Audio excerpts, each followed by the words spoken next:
But welcome back to BOL Hall. I'm excited to introduce our next instructor for including and optimizing diverse talents. Here's Bae Nguyen. All right, thank you, Julia. Very nice. It is 4:40 in the afternoon, Monday, but it seemed like Thursday afternoon. Let me check you guys out. Everybody doing okay? Very nice. Yeah, look like you guys are a pretty diverse group. Some of you are from Boston. Some of you are from Galveston, Texas. Some of you are from California. Some of us are from Dallas, Texas. Interesting. Right? Anyway, my assignment for this afternoon, we're going to talk about including and optimizing diverse talent. Now, of course, every session, we do have a session objective up here. Real quick, we will cover different types of diversity. Now, instantly, when you hear the word diversity, a certain thing come into your mind. We're also going to cover generation as an aspect of diversity itself. How differences benefit a group. Inclusiveness behaviors to achieve diversity itself. Now,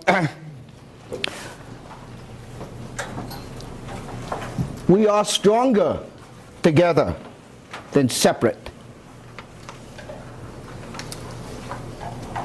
Well, the Boy Scouts of America is the most diverse it's had ever been, right? Only to continue to become more diverse here into the future. Now, we need to keep up with the community, the neighborhood that your kids are currently in, and of course, the country that we serve. Okay? If you take a look at American demographic at this time, U.S. population's roughly white Americans, 69-70% or so. It's basically shrinking. Okay? Now, some of you study demographic. Hispanic, Latinos Americans have surpassed the African American on demographic itself. There are basically over 50 million, 17 or 18% of the total populations. African American roughly around 13 to 14% or so, and the rest are Asian American, make up roughly about 6% of the U.S. population. Optimizing and diverse talent, mostly we need to look at and be a good observations of others and including them in our programs and activity. Some of us get really used to the idea that, okay, our scout troop look this way, our district committee look this way, we're just doing it. But take a look at the neighborhood, community, and the area that you live in. Now, this involves not only making the most out of the talents of the adults and youth that are currently in the program, but at the same time reaching out into the community so that we can make our program and the people that we serve diverse. Now, of course, I would like to have a volunteer to read this particular slide real quick. Raise your hand real quick and read the slide. Yes, sir. We have become not a melting pot, but a beautiful mosaic. Different people, different beliefs, different yearnings, different hopes, different dreams. Nicely put. Years ago, you probably heard that the Boy Scouts, the United States of America is a melting pot or a toss of salad, and so on and so on. You know, salads will wilt, you know, but the mosaic is kind of neat terminology. I like it, the term kind of, America is like a beautiful tapestry. It's taken all different color of different threads, woven it together to make this beautiful carpet that's hanging on to the living room wall in your home. Before we go into the next section here, I have an exercise for you. To do so, I'm going to give you the instruction first. Okay? At your table group, you will have about 1.5 minutes or so to come up with the answer to the next slide and the question itself. After you have 1 to 2 minute discussion, I'm going to call upon your groups to share your findings with the entire group. And we're going to do this pretty quickly since you have a large group here, and we would like to hear some of your findings as well.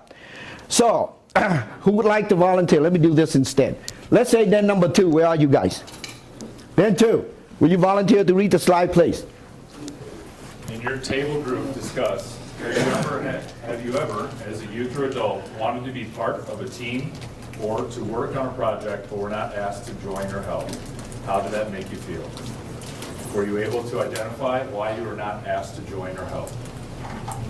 Very nice. You will have 1.5 minutes to find the answer, and I will come around to ask for a report. Starting right now. Was in that. Honestly, Time's up. Instead of me going around and ask for every group to respond, who would like to share their findings? Raise your hand. All right, group 6, go. I was a teacher, a high school teacher once, and the administration, staff morale was horrible. So of course the answer was for the administration to put together an advisory committee of staff members to meet regularly with the principal. It didn't matter what data we took to her, what skills, what input we had. The reality was this was a token group that was formed to simply protect the administration. What happened was it actually created even more animosity because people then found out that the organization was distrustful, and 1/3 of the staff in that building resigned within 1 year. 67% of the staff resigned within 3 years, and I left the profession with a master's degree. Wow. Thank you for sharing. How about another group who would like to volunteer to share? Okay, you know that in the Boy Scout we have this thing called voluntold, right? So, how about table number 4 back there? Let's hear it from you guys. I worked in government I worked in government for a while, and one of the things that was common is that they would have meetings and every organization had to be included, even if they didn't want your opinion. So many times you would be invited to a meeting with absolutely no intent of being a valuable resource for the meeting. Man, that happened a lot, ain't it? Yeah, how about one more time on this side? All right, don't be very excited. Thank you very much. Group 2, team 2. We couldn't really come up with an example that anyone actually experienced to be there for a token reason, but we could only imagine that you would feel very devalued if that would happen. Very nice. Nice input. Very good. Thank you so much. I'll share mine as well. You know that, you look at me already, you know that they are going to be invited to do this and that. Roughly around 1994, Chief Scout Executive Jerry Ratcliffe and a guy or a leader that most of you would sit in the back will remember, Parvin Bishop, hired me and brought me into the national office to make up this particular division called the Urban Emphasis Division. Now I'm sitting there for 3 months, and I'm left California and going to the national office, and I was running at 125 miles an hour. At the national office, the first 3 months, I am running like walking, not even running. I wonder, what am I doing here? I feel like I'm a token that he hired me to come here because I'm Asian. How do you think I was feeling? I spoke up. In those days, you don't speak up, especially to Parvin. So I went into the director of program. I said, boss, can't do this. You know, I need work. I need things to do. I used to run at 125 miles an hour, and now I'm just reading books. I think you hire me because I'm Asian. He pushed his chair back about 3 feet. So when this happened to you, the impact of individual like me, you're back there, and what you just illustrated is tremendous. So the why, this particular exercise will illustrate that when you do your things back home, either on the unit level, district level, or the council level, make sure you don't ask people to join because of, make them a token. Illustration well taken. Very good. Moving right along. You in group, think about for a moment your unit back home, district and council back home, and the people you work with. Who do you count on all the time? When something is really need to get done, you always, and you know what, you turn to the same familiar people all the time. We call these a go-to people.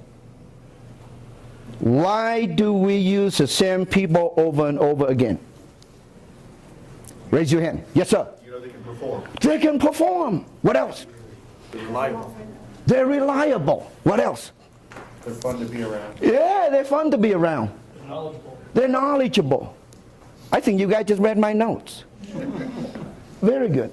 Think about this, you guys. Those guys are called first string player. Now, think about of those people back home that are not your first string player for a minute. How are they different? When do you decide to use them?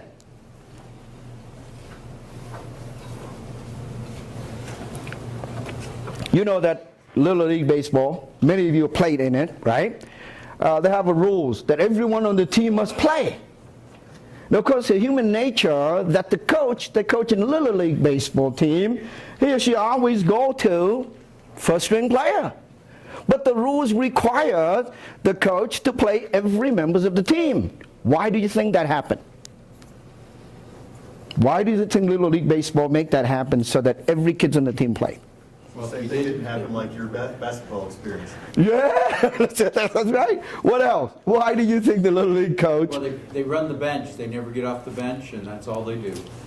Yeah. It's a membership thing. If they have fun, they're going to come back next year. I'm looking for a couple more. You also get benefits from competition that you don't get from practice. So All right, not bad. What else? The question is that why, human nature, that we're going to play the first string player. But the leagues require the coach to play every kid on the bench. Why?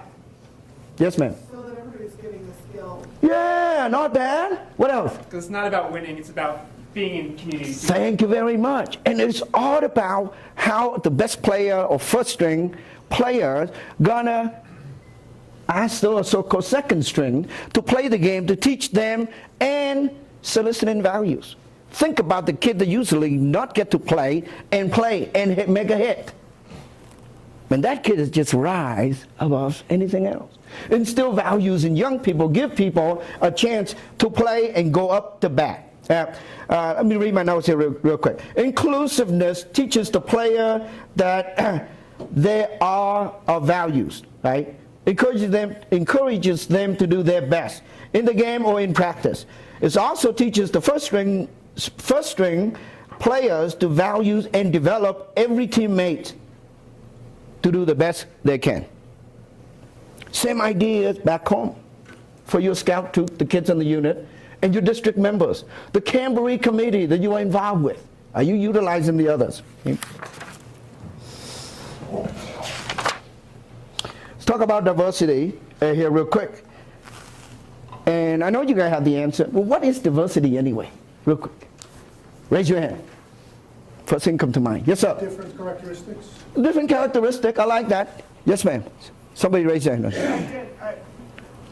What is diversity? It can be multiple different things. It can be age, gender, beliefs. Not bad, not bad. Anyone else? What is diversity? Yes, sir.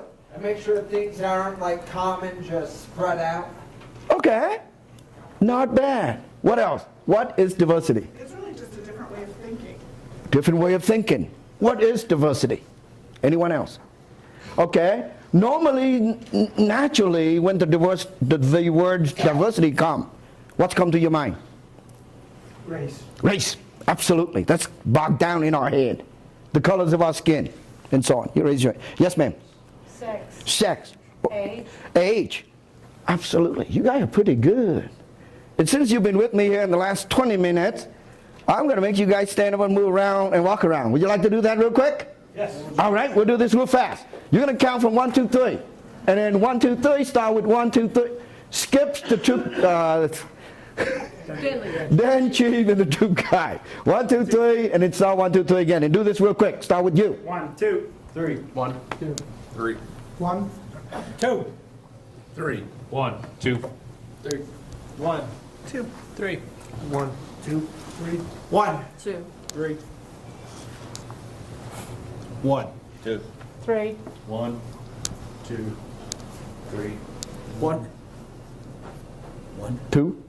You're 2. Okay. That's pretty diverse, right? At this time, follow my instruction real quick to make this happen while you are moving around. Are the ones I would like for you guys to gather around this particular whiteboard. Do it now. Other two, I would like for you to gather around that particular flip chart back there, and other three will gather around right here at this particular flip chart. Do this real quick. You will be only stay at this particular station for 1 minute, so think real fast. Now, turn the flip chart page to the other side so you can see what's on it. Same way right here, turn the flip chart. What is human diversity? I would like for you guys to list it down there. For you guys, what is cultural diversity? I would like for you to list it on there. For you guys, organizational diversity. What is organizational diversity?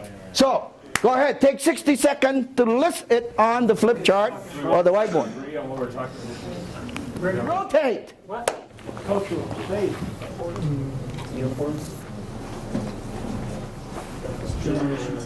Let's address the issues of human diversity first. I put it on the overhead, but at this time I would like my friend back there to report to the entire group the finding. Just read it right off to see if it match.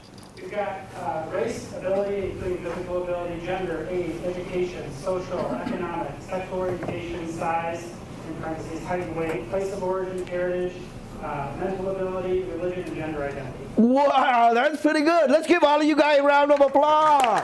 Not bad. Not bad. Let's look at cultural diversity.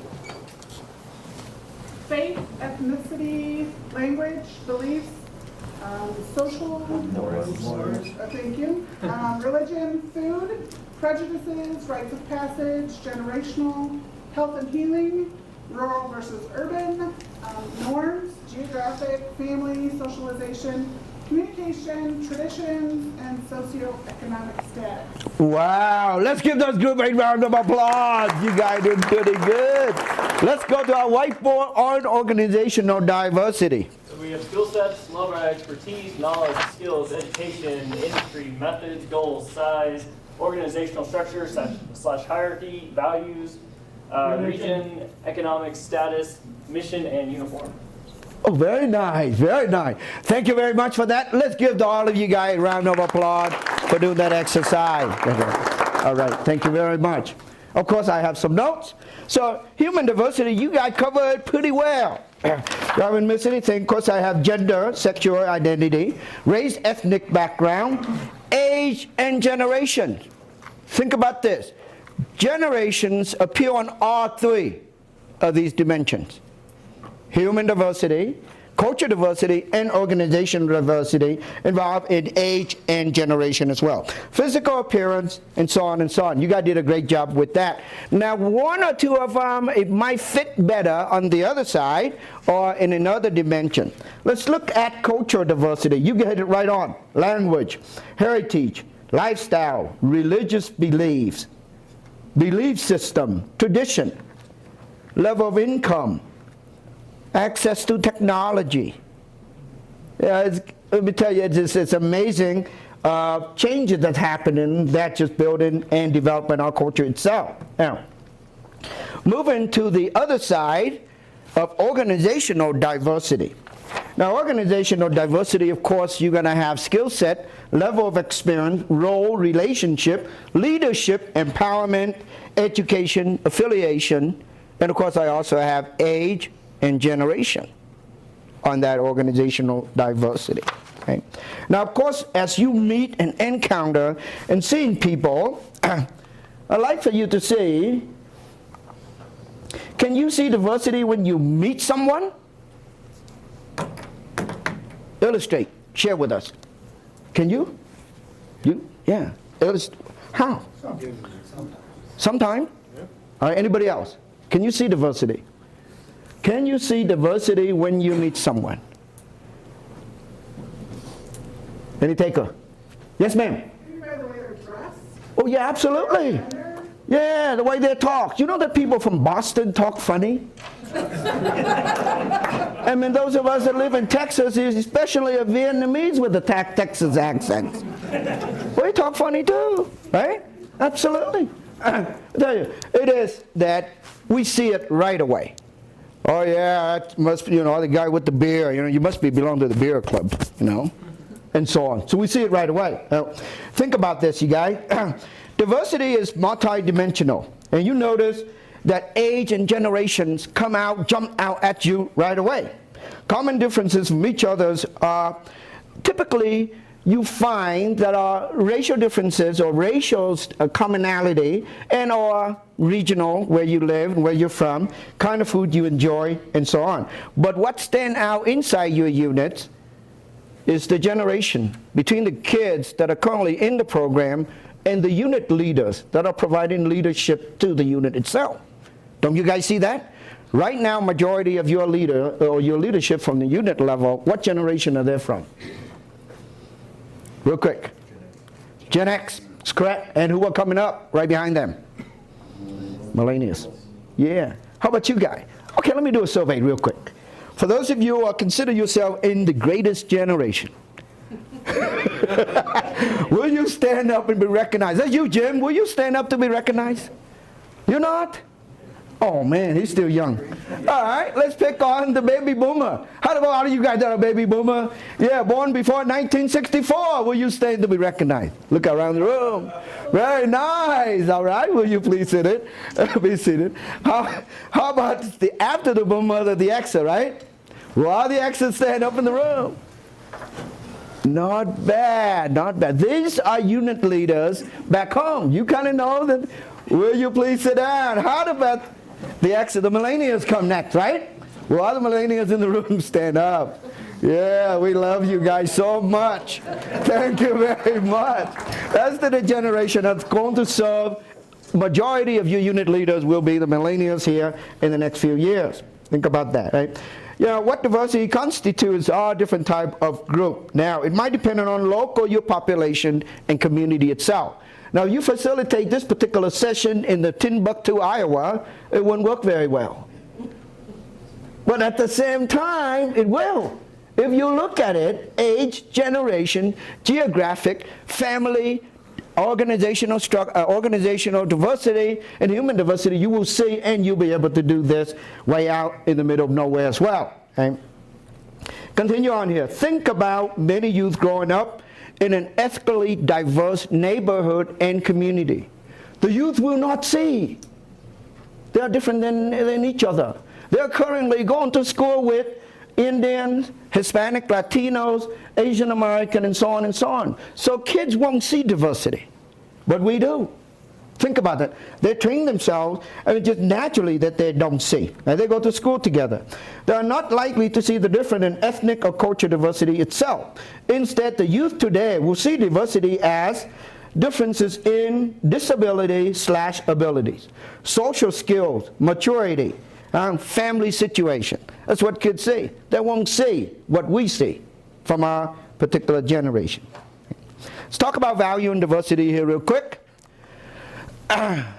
None of us is as smart or as strong as all of us. Some of you study synergy. This comes from that particular area itself. Why diversity is important? Can you come up with some answer? Raise your hand. Why diversity is important? Yes, sir. New ideas. New idea.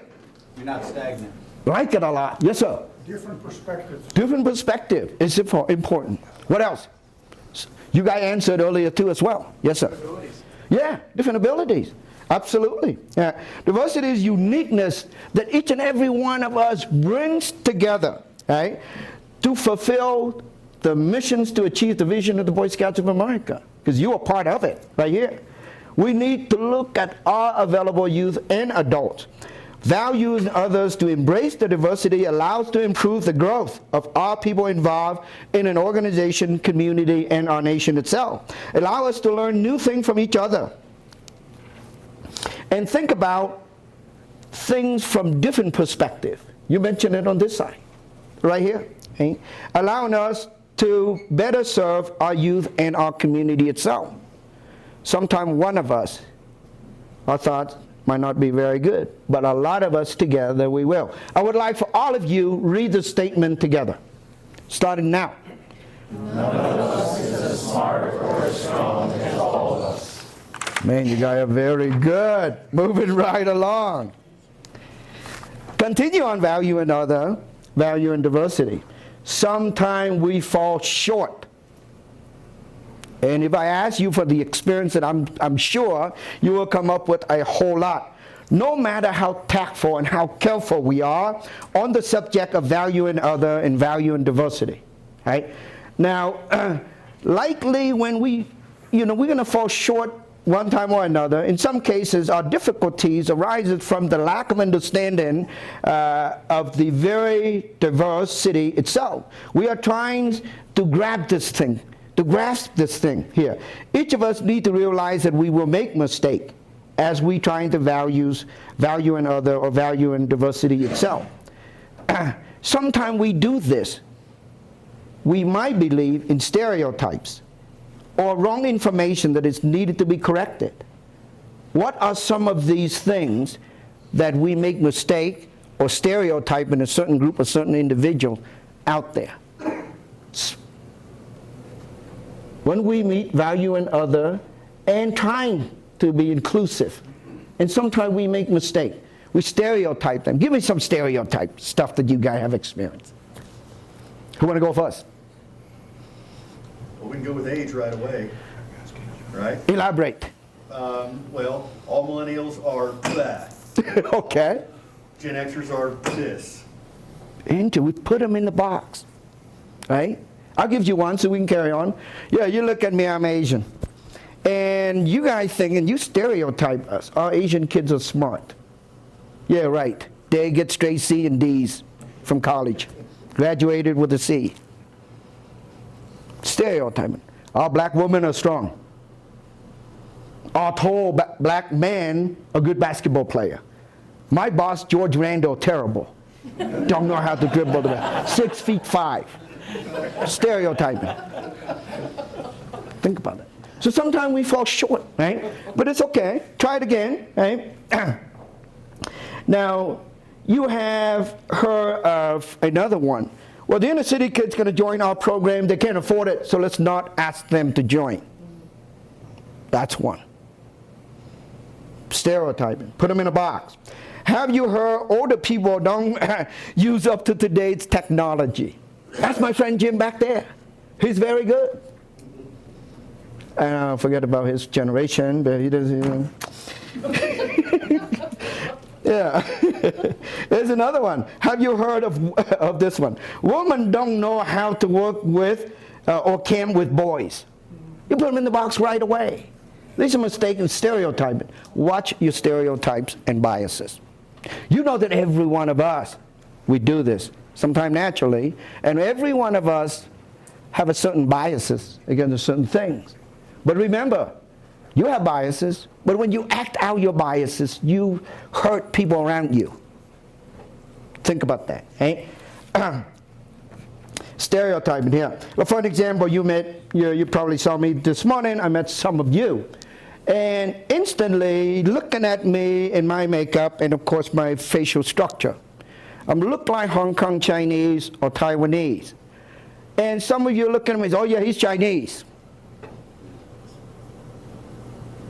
You automatically put me in that box, right? Because we all look the same in Asia, right? All you Asian look the same, right? You assume we're Chinese.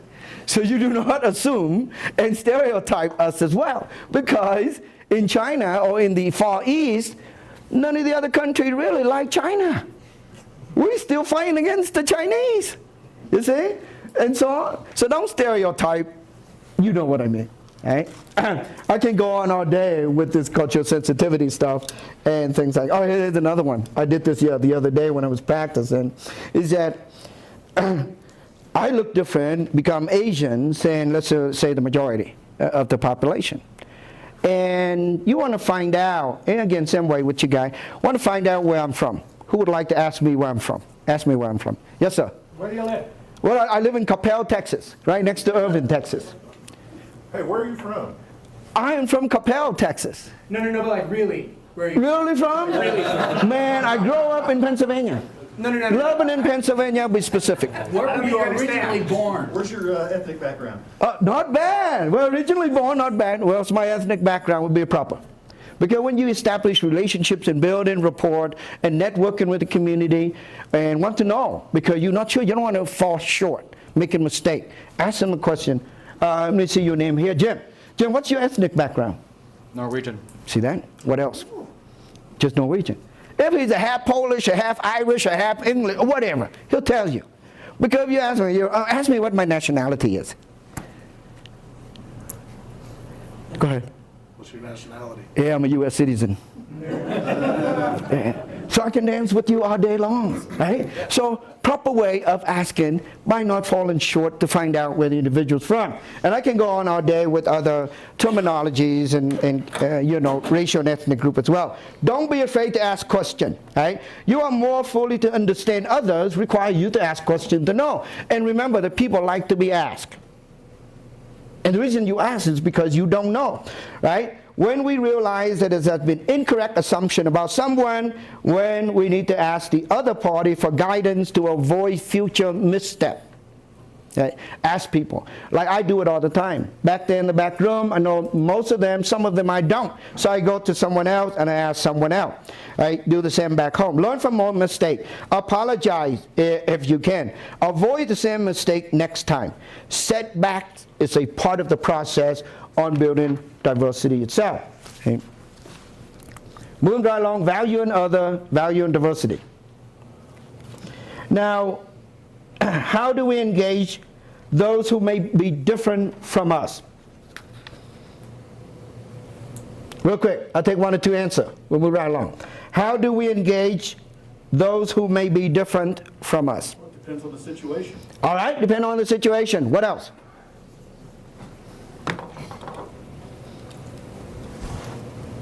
Engage them as a peer. All right, yeah, bring them along.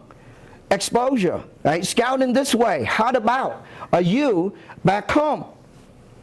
Let's say they're from another country, another ethnic group that you find out. Here you go. A scout is courteous and a scout is kind, right? Follow the scout oath and law. We can values other and at the same time serve as an example that we values and cherish. We can apply inclusiveness so that it does not compromise our own values. Okay. Let me bring you right back and do another exercise at your table group. Right? Question is, how can we achieve diversity? At your table group, I would like for you to do this. How about group 1? Can you read the slide for everybody to hear? Who would like to volunteer real quick? Closer. Go. How can we achieve diversity and inclusiveness? List what types of youth are served in your units, what types of youth might not be getting access to scouting in our neighborhoods because they are not understood and may be overlooked. What added value could different youth bring to your program? With 1 minute, have a table discussion, and we'll ask for you guys to come up with some answer real quick. Right? 1 minute starting right now. Answer the 3 questions.